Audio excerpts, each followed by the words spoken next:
ICT বিষয়ের এখানে একটি হেক্সাডেসিমাল সংখ্যাটা দেওয়া আছে যে 58 সংখ্যাটা হেক্সাডেসিমাল, এটার বাইনারি মান সহজে কিভাবে নির্ণয় করা যায় লক্ষ্য করি।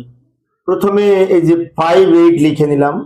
এবার এগুলোর সমকক্ষ এই 4 বিট করে বাইনারি মান লিখতে হবে, কারণ অক্টাল হচ্ছে 4 বিটের কোড। 4 বিট বাইনারি মান লেখার জন্য আমরা একটা কাজ করতে পারি, একটা কোডের হেল্প নিতে পারি যে 8421।